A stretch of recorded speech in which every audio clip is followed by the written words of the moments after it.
It's good to see you. Yeah, thanks for having me. Pleasure. Of course. All right, welcome in. I'm here with Ned Wagner, who I've known for, I don't know, 6 months now? About 6 months, yeah. Yeah. And I guess we're going to sit down, we're going to talk a little bit on Ned's experience inside Amplify and also just his experience with his content journey as well, because it's been a pretty crazy journey. I mean, take me back, like when did you post your first reel? August of last year.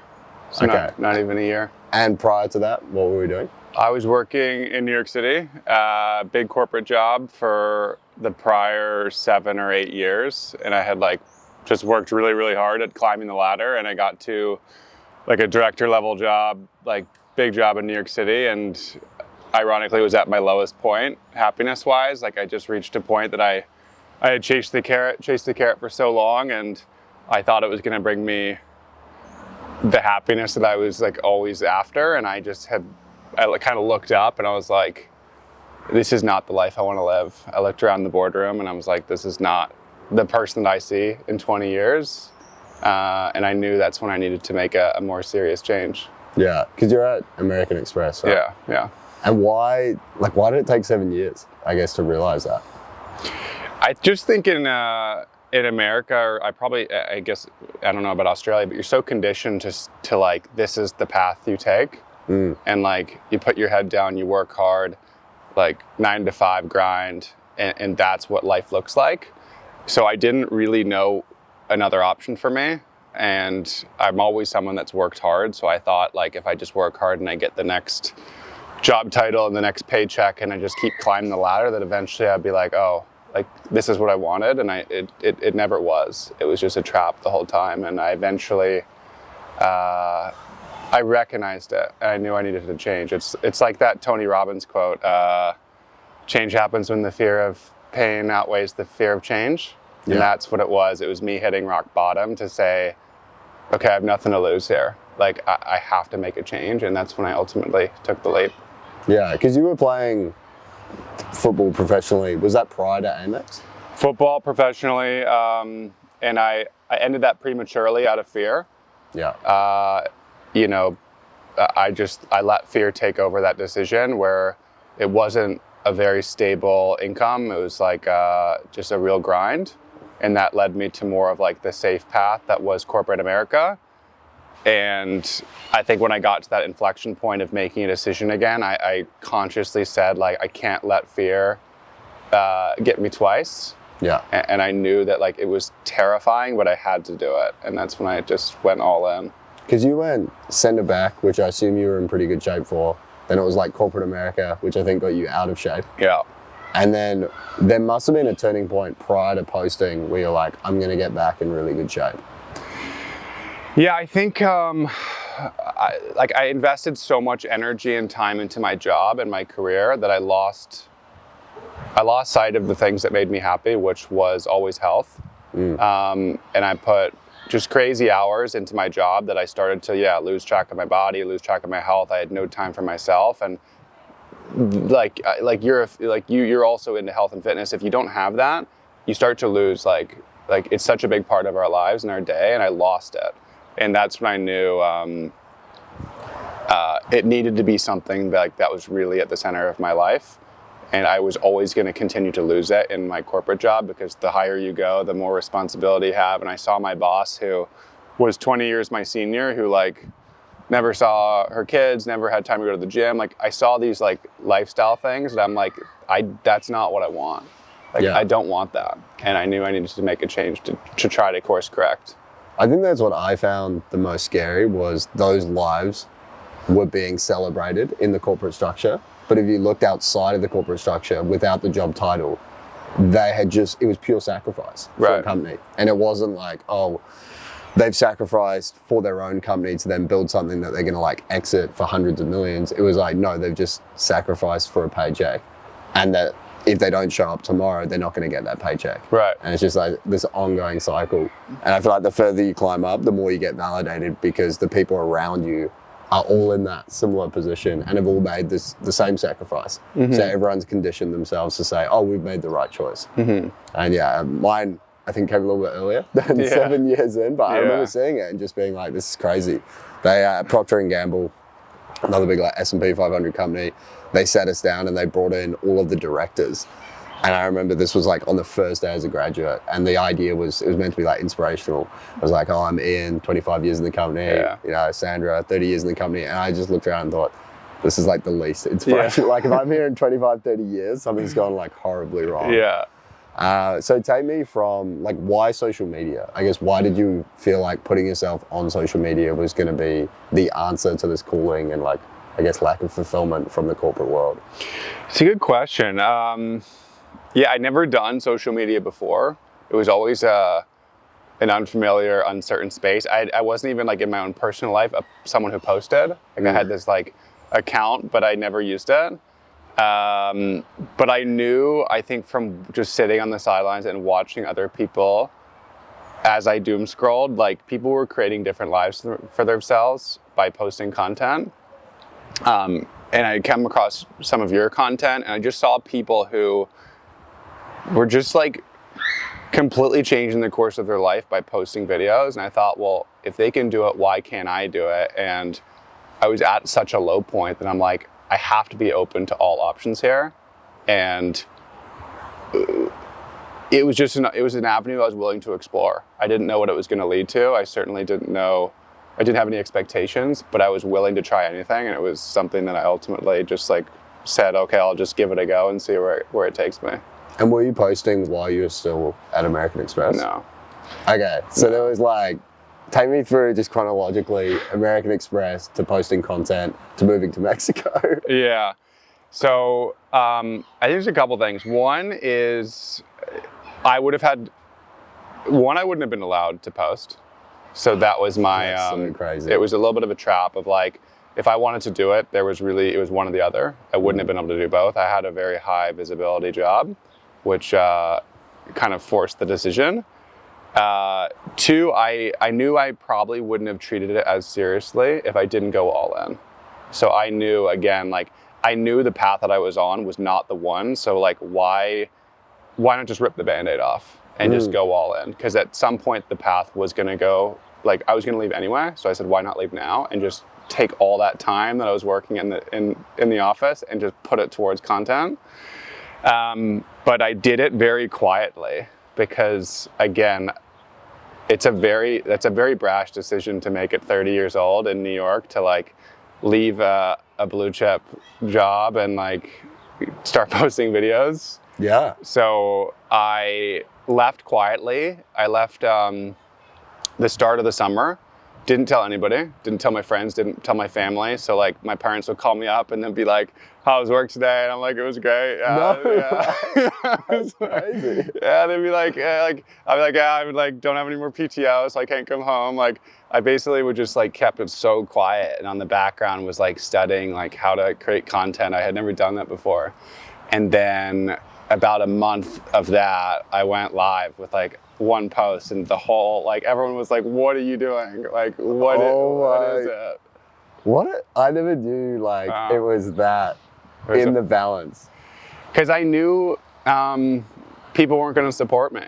Like Yeah. I think everyone obviously at my company laughed. Given what I had gone from like such a high job to like Running around topless. exactly Yeah. posting videos in the gym, I got a lot of laughs. And then my parents just didn't understand it. Like they had a really hard time understanding it. And yeah, I just knew there was gonna be so much friction there that if I told other people, like I was gonna have to like defend myself on my decision making. And it was just easier for me to just not tell them and just do it and let them find out. And defend an idea that's in its most fragile stage. Correct. Because they would laugh, say that you're wrong. And for the most part, they have all reason to be right. Until you prove them wrong. Exactly. Which, you know, full circle now. Do you feel like now they understand?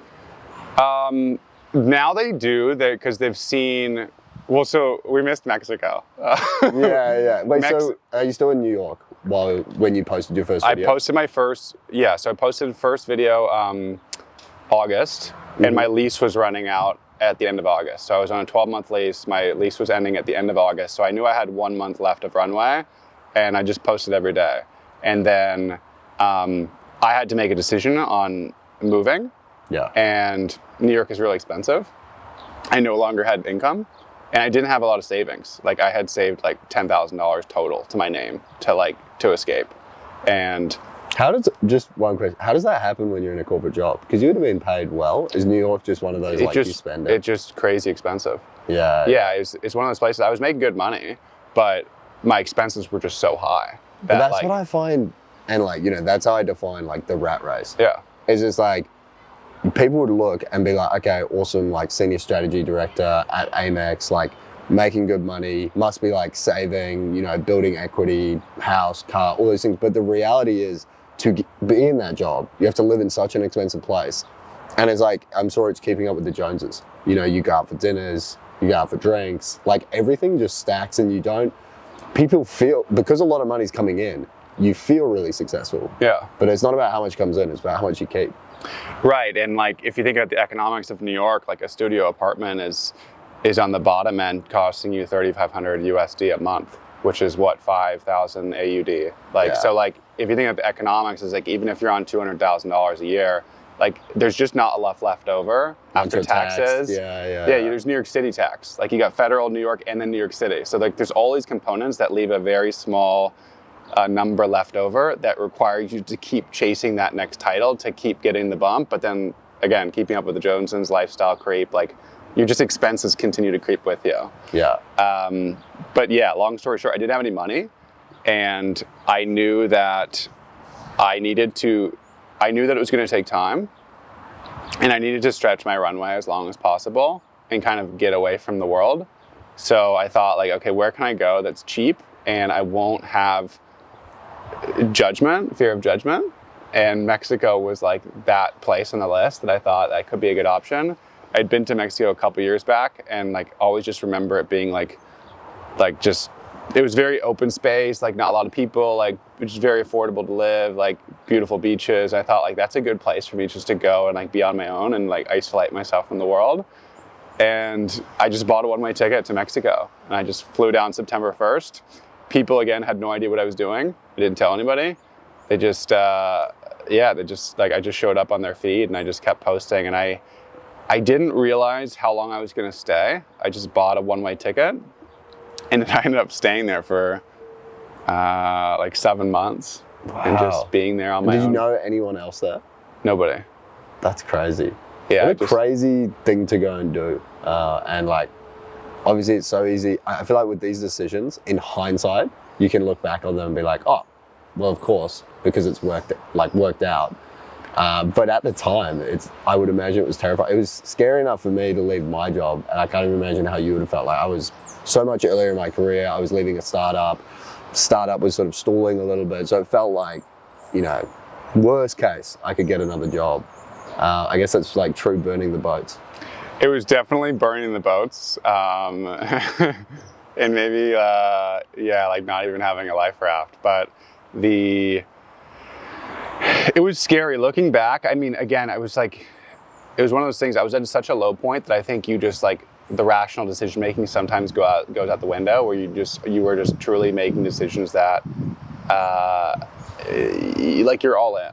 Yeah. And I was at that point where I was like, I have to go all in here, and I am very much I have the ability to lock in and isolate myself and not really need the social interaction if I'm really focused on something.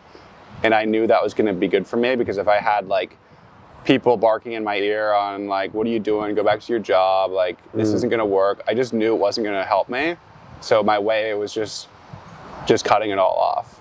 And I had some hard conversations, including with my parents. My parents now are very supportive. At the beginning, they certainly weren't, because they didn't understand. And I just had a hard conversation with them. I'm like, look, this is what I'm doing, and you can either support me, which I would love, and that's great. But if you don't, I'm doing it anyway. So like, you have a choice to make here. Is like, support me and we can keep communication lines open, or not support me and like we're just not going to talk. And that was kind of the angle that we went. And like, fortunately, they've really opened up to the idea as I've been more and more successful, that they they might not understand the business yet because I haven't had a conversation to like show them how the back end works, but they see what I've built externally in terms of like, you know, the growth, and that makes them very like, I think, proud at this point to like really believe in my gut and go for it even when they didn't believe in me, and still fight through it and see some sort of success. Yeah. And take me from Mexico to like monetizing, because I think there's like starting your social media, there's growing an audience, and then there's monetizing an audience, which sometimes come quite far apart from each other. Yeah, I started posting, then I went to Mexico, and I really just like locked in on creating content every day and making that a non-negotiable. Content was new to me, so I didn't really know what I was doing, and I did scramble a lot trying to figure it out, and I think I wasted a lot of time, quite frankly, is like trying to figure it out on my own, and I think after a number of months, like not seeing the success that I wanted, that's when I got to a point where I was like, okay, I'm pretty desperate here. I need help, and that obviously is when our paths crossed, and that's when I obviously came into the world that was Amplify, and that changed a lot for me, right? Like I went from kind of driving in the dark without a map to then really understanding what I needed to do to be successful, and following someone who had done it before me, who I really resonated with, and I think that was a real game changer for me. And I think my business, yes, but just the way that I thought about the long term, is I finally had confidence in what I was doing, and I could see the progression, and I knew like, okay, this is like, I have something here. Like this is like, I'm no longer like nervous about the path, like this is the path. And at that point, you're in Mexico, you don't have a lot saved up to invest in a $10,000 mentorship.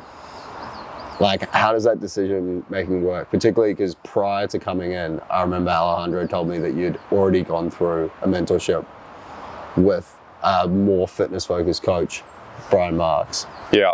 So what was that experience of like already having tried to mentor, it didn't really work, and then another, you know, expensive set of mentorship fees? I think that's, it's an interesting decision-making process, I guess, you're going through. Yeah, I think there's a couple of things I would say. I mean, it's like, you know, if you were cheated on by a girlfriend in the past, like it doesn't mean you'll never date again. And I think that was my kind of way of thinking, is I didn't have a great experience, but I was still open. Like I knew I needed to learn the skills, and I was willing to kind of put myself back in the ring, because again, I was desperate for success. I had gotten to a point that I had run out of money, and that was like, I went back home for Christmas, and like that was a really hard period for me, because the bank account was quite literally at zero, and I was around like siblings and family, and it's like a very celebratory environment, and my siblings all have, you know, 9-to-5 jobs. It was just a very weird place for me to be, because my head was back in Mexico. And I was they're asking you like, oh, how's it going? Exactly. Like, and you've sort of just got to grit your teeth and be like. And I just said, I just kind of played the game, and I was like, oh, it's going great. Yeah, working through things. And it was really just a really stressful period for me. I was really eager to get back. And I got back in first week of January, and I had no money to my name. And I put it on a credit card. That was my way of kind of investing, is like I had to figure it out. And it was, I put myself in debt to learn the skills, but it was the best decision I made, because of obviously the success I saw very quickly from that, right? Like 28,000 in 6 weeks after making that decision. So obviously paid off the investment, but then had the skills to then keep going. But yeah, I put myself in the hole to go through with it, and it was scary, but it was something, again, I knew I needed to do. Like I didn't have the skills, and if I wasn't going to learn the skills, I was never going to see the success that I wanted. Yeah, it's interesting for me, having not seen inside other fitness coaches sort of programs. What was the difference? Like, why do you think it made such a good ROI compared to what you had going on prior? I just think, I mean, it's with anything, whether you're a fitness coach or you're you're selling anything online is like, you're not the only person doing that, right? And like to stand out in a sea of other creators or fitness coaches like does require real strategy and a framework and systems. And I didn't know these things. I thought it was as simple as just like releasing a program. And that was a big mistake for me, is like, no, there is a whole business on the back end. There are systems and there are skills that you need to implement. And I would have never figured that out on my own. Like, and I've told you that before, like I would have never figured that out on my own.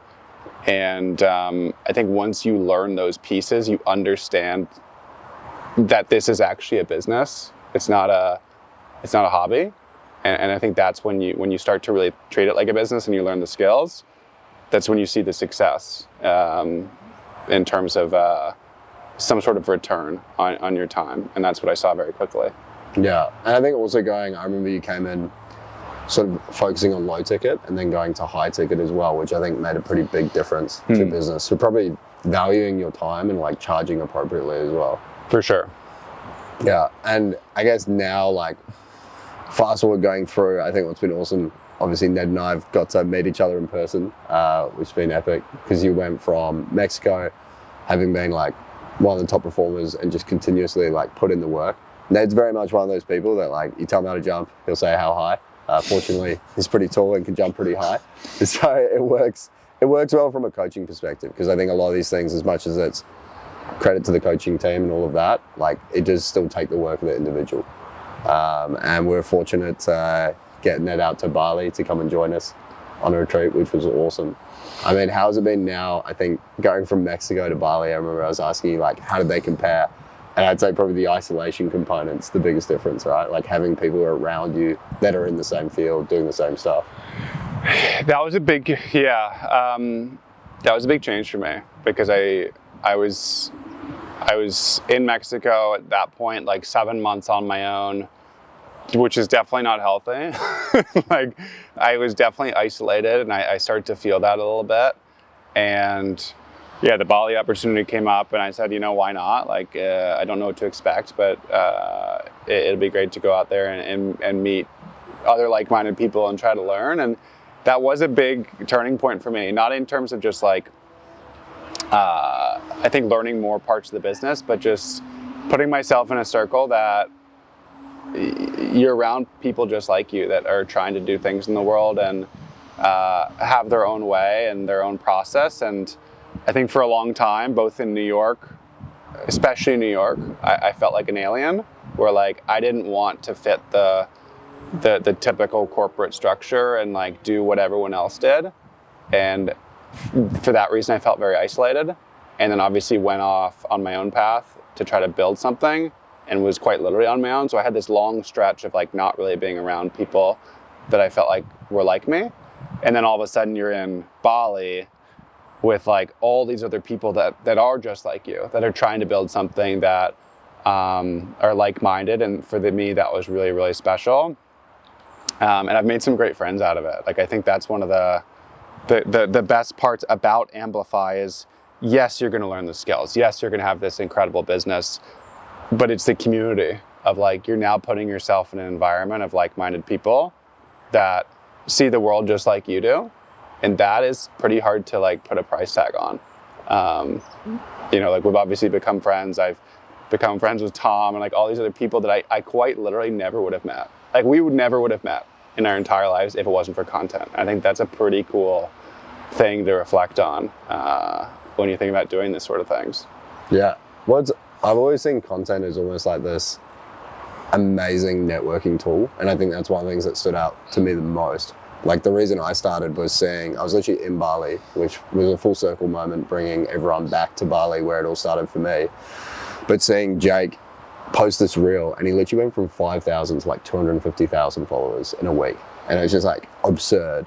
And in that week, we went from going to Bamboo, training at the same spot, no one knew who we were, to people coming up asking for photos. We were hanging out with Jay Alvarez, Connor Smith, like these top people that I'd watched on YouTube for ages suddenly gave us the time of day because he became someone who was known. And it wasn't because he had changed as a person. It wasn't because they necessarily thought he was like completely different, or they were there just for the clout. It was just that they knew who he was. So it's just a level of awareness. It's almost like posting yourself on a networking board or a job board, but it's super visible to the whole world. I think what's great is like the content you put out. I see that content and I go, cool, we share values. This is about like health over wealth. It's not about taking the common path. There's a lot of like core values, and I think great personal brands, you get very clear when you land on someone's page. If the personal brand is built right, you connect on their values. And whether it's fitness coaching, whether it's any other type of coaching, the clients come in because they connect on values. I think that's what's interesting as well, is probably Brian Marx's coaching is very functional and like, oh, this is how you get like a sick arm pump, and like, here's how you do bicep and tricep exercises. When in reality, like what we want to create with a personal brand is we want to understand who Ned is. We want to understand why Ned went to Mexico and why Ned left a high-paying Amex job, and that's going to resonate with someone who is trying to get in shape. Even though they feel disconnected, it's if you connect on those values, that's when people are going to come in and I think that's what's beautiful about Amplify in a way, is I see myself and so many other people that are in Amplify because I think they've come in on a similar value structure and alignment. And when I speak with people in the community, they want the same things and they want to build this life design that I've sort of tried to put in my content and show like the values that I really hold. And I think it's attracted the right people that come in. For sure. And I think I feel the same, because again, you see a prior version of yourself and everyone else. Like not too long ago, I was in a corporate job, and to like, you know, is now being like someone who helps out with coaching inside Amplify. You see students come in on day one where they're like at that point that you were at like less than a year ago. And that gives me a lot of fulfillment, because it's like they have no idea what they're about to embark on in terms of like the life-changing experience that they could have, that again, they can't see yet because they haven't done it. But like as someone who has gone through it, it's cool to see. And I think from my story is like, I always knew stepping away from corporate that like I would want to help other people do that, because I think there's a deep-rooted passion for people to do something else with their lives. They just don't know how. Like they just don't have the knowledge, they don't have the skill set to go out and do it, but they want to. And I think that's where obviously Amplify and like you're giving someone the tools to make that decision, which they probably wouldn't be able to do otherwise. Yeah, I sort of see life in like health, wealth, and relationships. I'm always trying to balance those three things. And I almost like I've solved them in that order of like, first got my health in check, then got my like wealth in check, and now like the relationship piece, which I think fortunately like wealth and relationships sort of came in at the same time. And that's like relationship to self as well, relationship to God, if that's what you believe in, relationship to other people. I truly believe like inside Amplify, we can sort of tackle all three, where like people generally come in, they're in pretty good shape, or they at least have the desire to want to be in good shape. And there's like, we're just solving the wealth piece for them of like how they build an audience, how they monetize an audience. But then the relationships and the community is so important as well.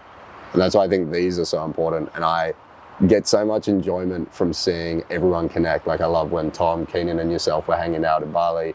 I love when, you know, Stefan and Zidane go off for a coffee in Barcelona, and they're like catching up and connecting because they both like love videography and cinematography.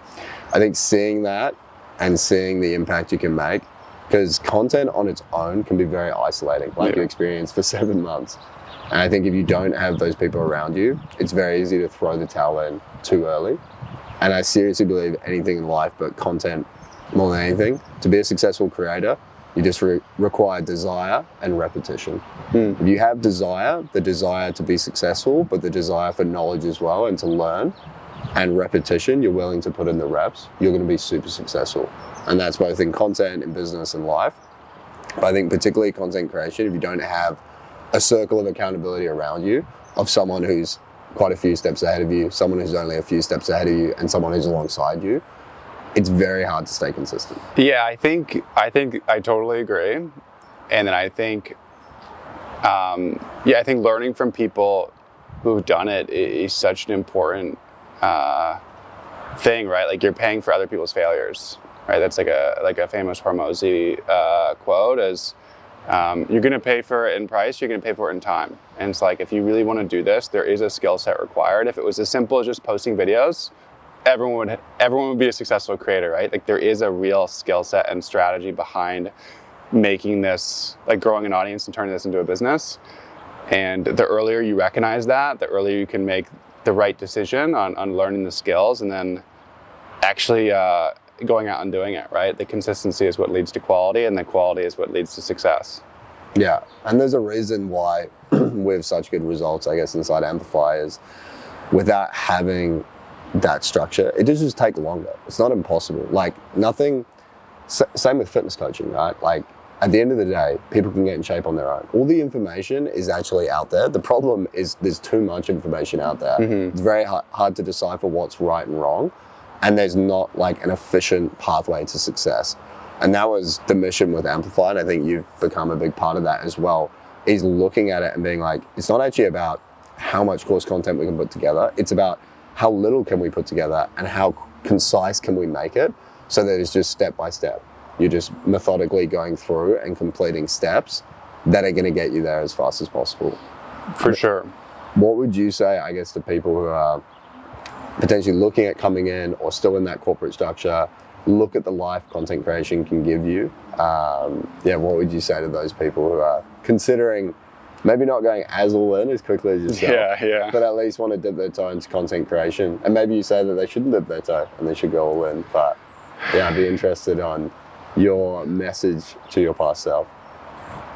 Yeah, I mean, it's an interesting one. I would say, I think if you can really take a step back and think to yourself, okay, is this what I want to do with my life? Like if you wherever you are in your job or your company, and like you take away all the external factors of like societal pressure and family and friends and what you should be doing, and you think to yourself, is this what I actually want to do with my life? And if I look up the ladder and I look at my boss and their boss and their boss and their boss, like, am I in the right movie?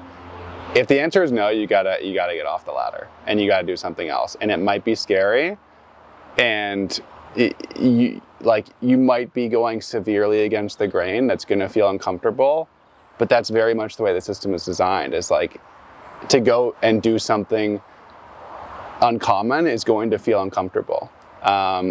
And I think if you really, really want a different life, you have to be willing to take the risk. Content is a beautiful thing because yes, it is scary, but it's a vehicle that can change your life very, very quickly. Like you obviously saw in your own journey. I've seen it in mine in maybe a little bit longer of a time horizon. But like to have a completely different life in 6 to 12 months is unheard of when you think about like, if you stay in the same job, like you know exactly what you're going to be in a year. Like you're going to be in the same job, maybe a little bit higher of a paycheck, but it's very much the same world. Content's not like that. It's like if you really sit down for 3, 6, 12 months, you can have an entirely different orbit. I think that in itself is a really like exciting thought that should give you the fuel to say, you know what, it might be scary, but like, what do I have to lose here? Like I have everything to gain, nothing to lose. Yeah, and I think if you're entrepreneurial in any way, building a personal brand is like the most important thing you could do.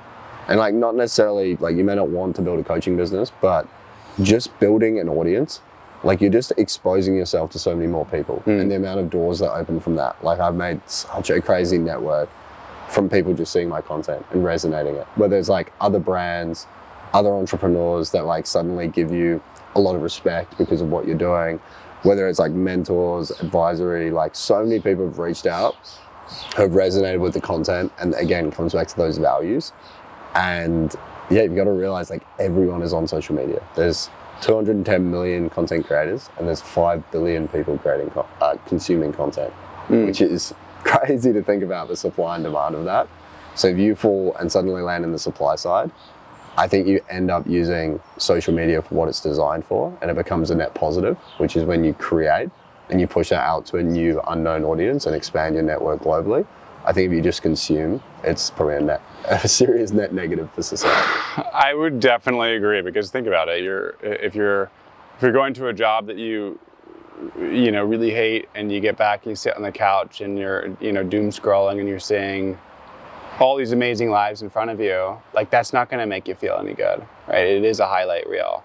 But if you're delivering value to the world and you're contributing to the machine that is Instagram, and you're helping people, like it's now a tool that can be used in a really powerful way. And I think my relationship with social media changed as a result of being a creator versus being a consumer, where I used to be, I used to view it in a net negative, but I view it now as a creator as a net positive. And it's not perfect, but yeah, like when you experience this, right? When you help someone across the world with something that they're struggling with, like that is an incredibly gratifying feeling. And social media gives you the ability to do that. Yeah. And I think that's for anyone who's passionate about anything. Could be fitness, could be something unrelated to fitness. You're in a position to give value. If you're truly passionate about something, you've probably spent a lot of time becoming highly competent in it, and there's people that want to shortcut their way to their success in that given field. So it's like creating content around that gives you an opportunity to do that. Whether it's like, could be painting, could be like organizing drawers, could be organization tasks, productivity. Like there's so many different areas that people create content on. I think when you realize like the world is full of people that want to learn as well, and you can put yourself in a position where you become a teacher. So being a teacher is pretty awesome. I've always said, if I could have one job, I always said this when I was in school, if I could have one job and like money didn't matter, I'd be a teacher. So it's funny now, I've almost become or put myself in a position to be a teacher, but just it pays a lot better than a school teacher. Yeah, and your reach is a lot bigger. Yeah, exactly. Well, it's like a massive, like I see Amplify as like an education company. I think we're like edutech, so education combined with technology. At the end of the day, it's like a large online school, but our job's not to teach useless subjects like calculus and like geography capitals. Yeah, exactly. We want to teach something that's actually very practical and has a direct return on its investment as fast as possible. So yeah, I think content, at the end of the day, it's never going to be a get-rich-quick scheme. That's not what it's used for. But building a personal brand, you're literally building equity and value long into the future. I always say everyone has a personal brand. It either works for you or against you. Yeah, I think like you saw that with my own story, right? Is as you build a brand, it gives you the flexibility to really do what you want. Like with me, you kind of have to earn your stripes and know your place in the queue. But when I started, like it was all about documenting and building audience around fitness, and obviously showing my own transformation, which I was going through in terms of like getting myself from corporate health back into like a position that I felt good about myself, and documenting that journey along the way, and then naturally inspiring other people to want to follow suit. And that led me to building my fitness coaching business and scaling that. But then at a certain point, is like as you build more and more authority in the space, you're going to attract people that maybe want something different, right? And I had an audience of people that not only wanted fitness coaching, but also just wanted the freedom of leaving the corporate job and like creating a different life for themselves. And for that reason, gave me opportunities to help other people in different ways. And I think that's the beauty of building a personal brand is, yes, you can have clear direction at the start and you can take that direction all the way through, but you can also have comfort knowing that like you can start and take turns along the way and be totally okay, because like you are the personal brand, you are the face, and just like you evolve as a person, as you grow, like you're going to have interests in new experiences that might shape the way you think about business, and that gives you a lot of flexibility to kind of take turns as you go. Yeah, I think I've loved watching it play to your strengths as well, because we've plenty of people who they may come in, they show that corporate transition with fitness, like getting in really good shape, and then if they're super passionate about fitness and that's like what they really, really love, they may then go and, I don't know, start running marathons, and then they run ultra marathons, and they're documenting that process, then they become an authority, and then they're teaching people to run marathons, ultra marathons. And I think you've just gone into what I think is more probably your strength, which is the enjoyment of like the business side, the enjoyment of the content creation side, and it's helping people successfully do something that you've had. It wouldn't make sense for you to coach someone how to get 100,000 followers if you're at 500 followers. It wouldn't make sense on how to successfully escape your corporate life if you're still in Mexico, like struggling to make ends meet. Yeah. So I think that's the beauty of it, is like everyone can start a personal brand or already has personal brand today, and it's about documenting what you're doing in terms of becoming more competent in various areas of your life. And it's like the more you can push yourself to become more competent in things, like it wasn't just like, oh, I'm gonna get in okay shape. It's like, if you're in killer, like head turning shape, you have more authority. Or if you run a faster marathon, you have more authority. Like the more competent you become in a given skill, the more authority you have. I think that's important to remember, is like set yourself ambitious goals, because those are the ones you can document and then become the authority on. And I think it only serves you in the long run. Is like when you document that journey early on, you build so much trust in your audience that when you get to a point that maybe you do want to turn it into a business, like you've already built so much credibility and trust in like doing it yourself that they can now see themselves in your story. And I see that with a lot of people, is like when you show so clearly your progression and document your story, is like they have the self-belief that they can do it themselves because they've seen you do it. And I think it translates to a lot of business success later down the road, once you kind of go through that journey and you generate the authority. I think the most important one though that I've noticed is like you can't skip the first stage.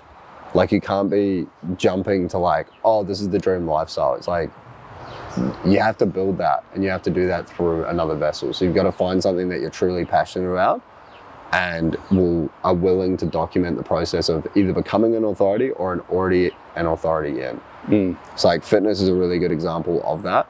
It's like you still have to document yourself getting in killer shape, or be an authority having got in killer shape or worked on yourself to a point when you're ready to do that. Like if I take Jay Shetty, for example, it's like he did the time with the monks, worked on himself, like that mastery of mindset. And it's like he could be documenting that process through that and then become an authority, and then you can go back. But you know, he's got 16 million Instagram followers. He could also turn around tomorrow and talk about building a great personal brand. So there's lots of different ways that you could take it, but you do need to document the process. I think a lot of people sometimes jump the gun a little bit, and they want to be an authority on lifestyle without having built the lifestyle that gives them the authority. Right. Yeah. You can't jump the gun. Like the documentation has to come first, unless you're like board certified in your particular field and you have like authority in some particular area. Yeah. Like the documentation is such an important part that we've all gone through as we built our audience. Yeah. I think there's a beauty in it as well. I love working with people who set ambitious goals, and then we work backwards from that and build a content plan towards it. Because it's a fun thing to do. Like if you set yourself a really high standard of what you want to achieve, and then you're documenting that forward, it's like in the earlier days, people are going to believe less that you're going to be able to do it. But as things start to come together and you become more likely to succeed what you set out to do, I think people really resonate with that journey. I always feel like documentation, highly relatable. Authority is what converts for like monetization. And it's like, I think the best brands document and build a lot of great brand equity, and people really buying into the journey. And then at the point of when they want to switch to authority, they can. I think that's what's been great about your journey, and very similar to my own, is like we had the fitness, they followed the documentation of that. For me, it was 75-day hard. For you, it was leaving your corporate job, getting back in great shape. And then during that process, unbeknown to us, we've been documenting the journey of growing our social media.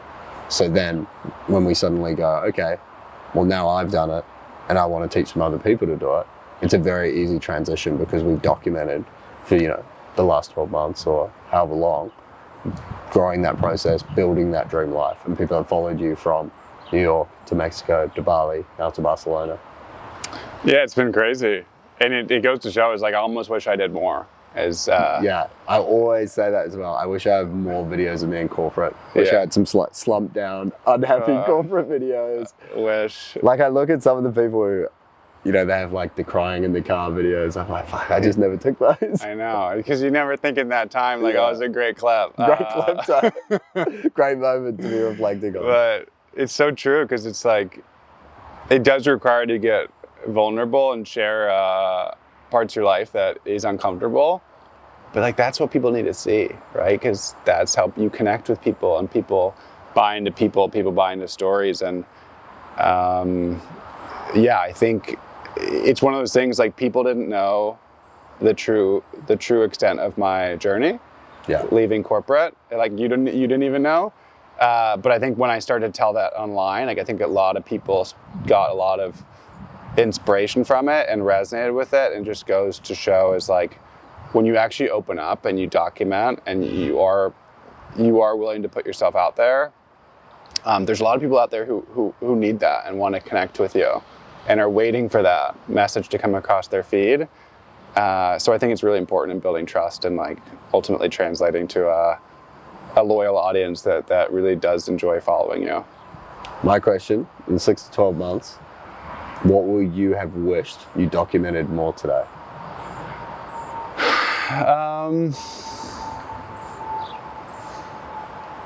Maybe more of like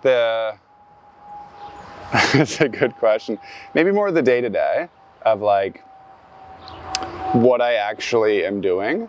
I think the problem with the short form content is, like, it is short form, and they don't really see who I am and what I'm up to at all points. And I think that's why I want to get into more long form and documenting more of, like, okay, what is going on behind the scenes, and just even getting to know me as a person. So that's been a commitment that I've made to myself, is like, the next year, 6 to 12 months is much more long form. So if I don't do it, that will be a regret of mine, is like, I said I was going to go do it and I didn't do it. So that's my goal, is like YouTube, yes, but then just showing more of, like, raw Ned Wagner, even in short form, where people can really understand who I am, and not more of the viral style content that they're used to seeing, like, on a feed.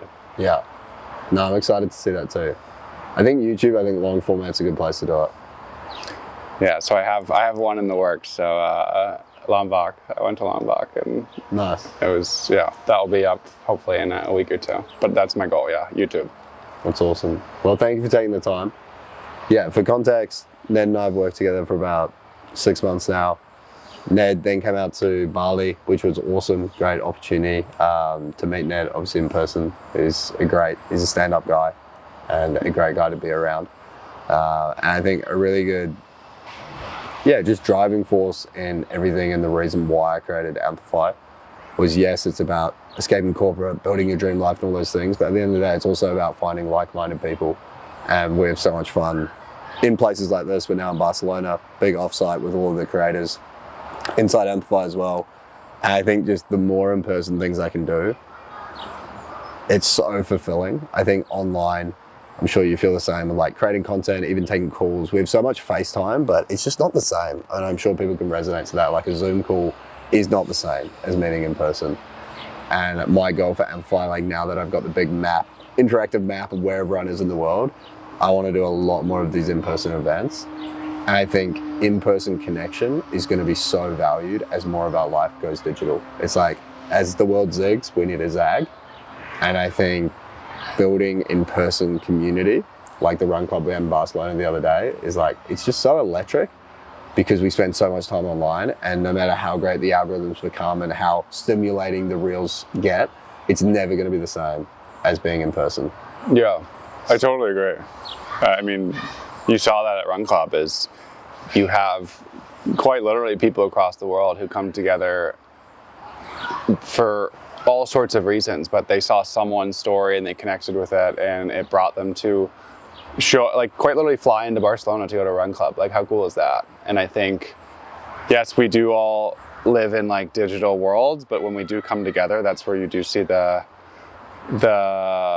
real fruits of the labor, and like, it is really powerful. So I personally have benefited from it in both Bali and Barcelona, in terms of like meeting all these people and yeah, just meeting so many like-minded people. But then I see it now as kind of in a different space, as like now kind of as a coach or like being a more authoritative person in the space, seeing other beginners at like Run Club who like get the inspiration, and it's like, wow, I was there a year ago, and it's like so cool to see other people following the same path. It's good. Thanks again. Yeah, man. Pleasure. Let's go.